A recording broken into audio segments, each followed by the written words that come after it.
Kalau korang tengah mencari satu cooler box yang harga dia murah tapi kualiti dia masih lagi okey, ya ini mungkin sesuai.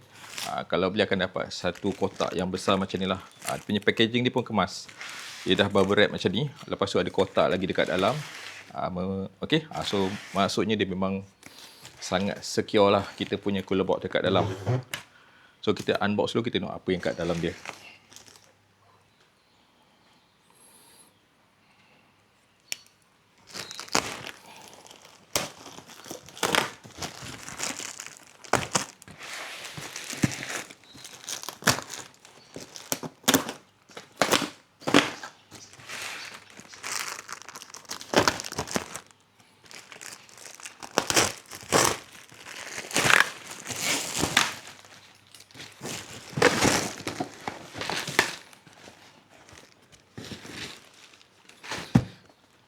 Okey, cooler box ni daripada WTHP Outdoor.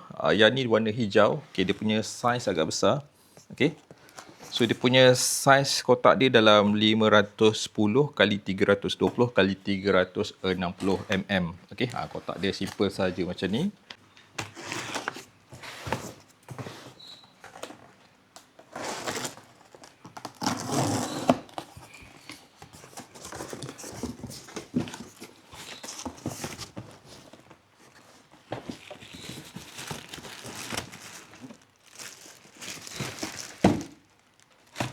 Okey. Okey, ni cooler box dia. Design dia cantik. Yang saya ambil ni warna hijau, dia ada juga warna hitam dan juga warna kakis.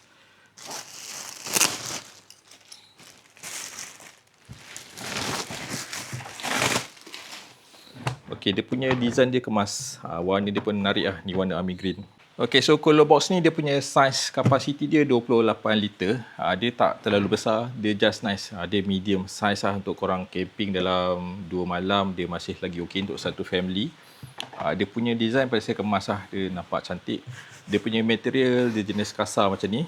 So maksudnya kalau kita pegang dia grip lah. Okey, dia tak terlalu licin, dia tahan lasak. Okey, dia punya body dia taklah terlalu solid tapi pada saya masih lagi okey. Dengan harga dia yang tak mahal sangat. Okey, dekat atas dia ada satu tank. Okey, dekat bahagian atas dia ada satu tangkai ni, dia jenis macam besi. Tapi saya rasa dia tak terlalu solid. Tapi masih lagi kuat, dia boleh lipat macam ni. Dia kemas lah. Nak angkat boleh tegakkan.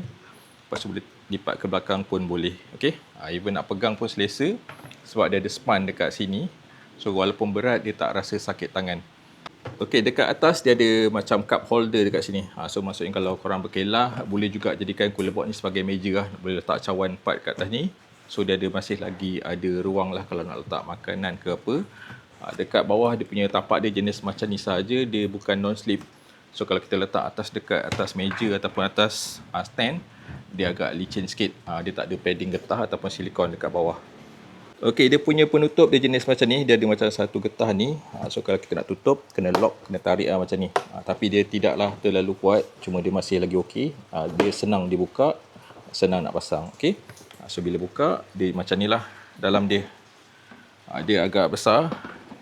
Dia sesuai lah untuk satu family dalam yang tak ramai sangat, dia okey. Okey. Dia punya kedalaman dia macam ni, dalam dia hitam. So dekat penutup dia pun ada macam lapisan getah. Cuma yang ni dia bukan jenis insulation lah. Dia just normal cooler box biasa. Dekat sini rasanya dia boleh letak gel pack yang saiz yang sesuai. Cuma dia tak bagi sekali.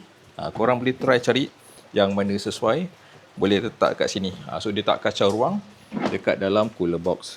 Okay, so dekat dia punya dinding ni, dia tak terlalu solid. Dia terasa kosong lah.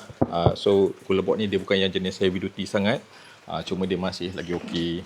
Dekat sini dia ada satu feature untuk bottle opener. So kalau kita gunakan, kalau kita ada air minuman yang botol tu, boleh buka dia punya tutup dekat sini.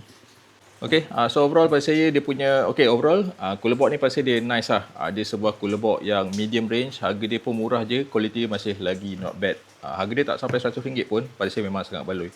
Lepas tu dia ada 3 pelang color. Jadi warna hijau, ada warna hitam dan juga warna kakis. Korang boleh pilih ikut korang punya setup macam mana. Okay, so kalau korang berminat boleh dapatkan dekat link